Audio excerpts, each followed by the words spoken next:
یہ جو آیت مبارکہ تلاوت کی ہے، اللہ رب العزت نے ارشاد فرمایا جب ہم نے بنی اسرائیل سے میثاق لیا، وعدہ لیا، اور وعدہ کیا لیا؟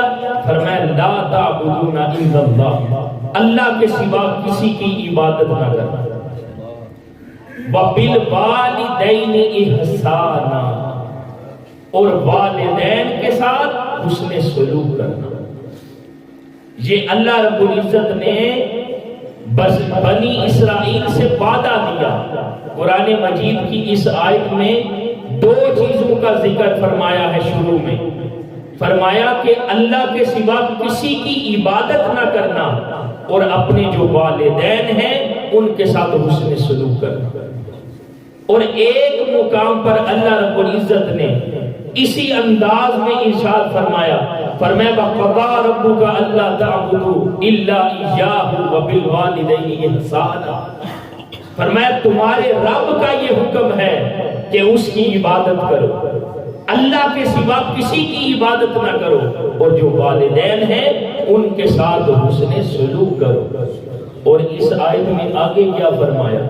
فرمایا اما یبلغن عندک الکبر احدہما او کلاہما فلا تقل لہما اف ولا تنہرہما وقل لہما قولا کریما۔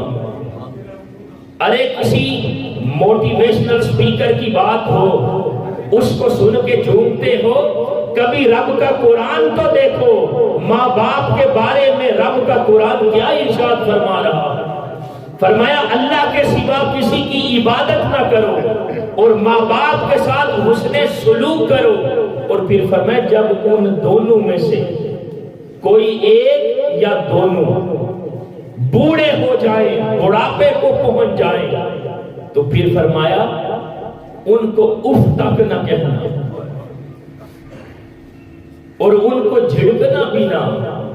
وَقُلْ لَهُمَا قَوْلًا كَرِيمًا، اگر ان سے بات کرنی ہے تو بڑی عاجزی اور انکساری کے ساتھ کرنی ہے، اس لیے کہ وہ تیرے والدین ہیں، وہ تیرے ماں باپ ہیں جن کو تو مخاطب کر رہا ہے۔ اگر ان سے بات کرنی ہے تو بڑی عاجزی اور انکساری کے ساتھ کرنی ہے۔ اور پھر آگے کیا فرمایا؟ اپنے والدین کے لیے وَخْفِضْ لَهُمَا جَنَاحَ الذُّلِّ مِنَ الرَّحْمَةِ وَقُلْ رَبِّ ارْحَمْهُمَا كَمَا رَبَّيَانِي صَغِيرًا، فرمایا اپنے والدین کے لیے یہ جو تیرے دونوں بازو ہیں، وَخْفِضْ لَهُمَا جَنَاحَ الذُّلِّ، اپنے والدین کے لیے اپنے یہ دونوں بازو عاجزی کے لیے بچھایا گیا۔ یہ جو دونوں بازو ہیں عاجزی کے ساتھ اپنے والدین کے لیے پھیلایا کر، اور ان کے لیے دعا کیا کر، ان کے لیے دعا کیا کر۔ کون سی دعا؟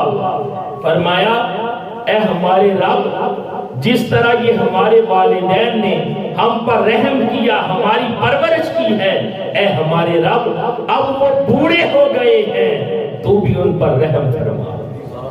جب تو بچہ تھا تو رحم کے قابل تھا، تیرے والدین تیرے ساتھ شفقت کرتے، تجھ پر رحم کرتے۔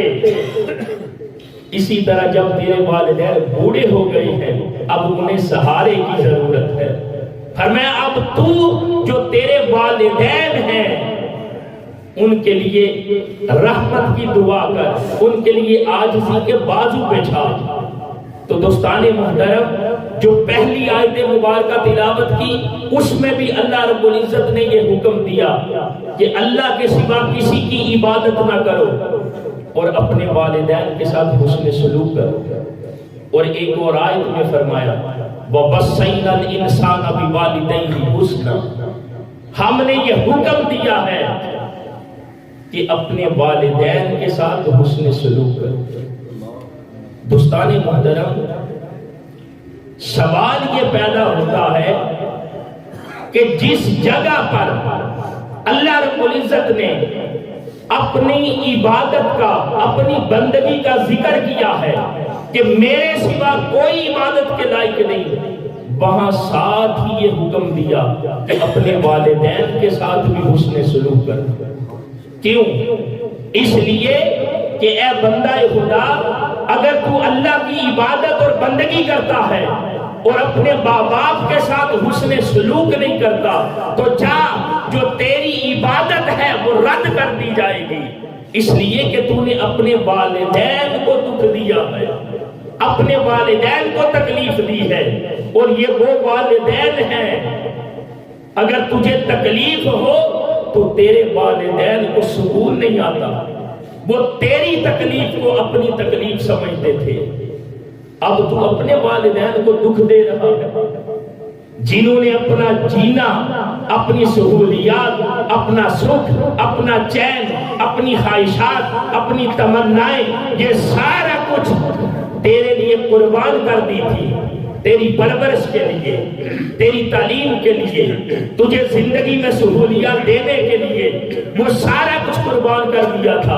اب تو بھی اپنے والدین کے ساتھ اچھا سلوک نہیں کرے گا تو پھر کس کے ساتھ کرے گا؟ تو رب نے حکم دیا، فرمایا اپنے والدین کے ساتھ حسن سلوک کر۔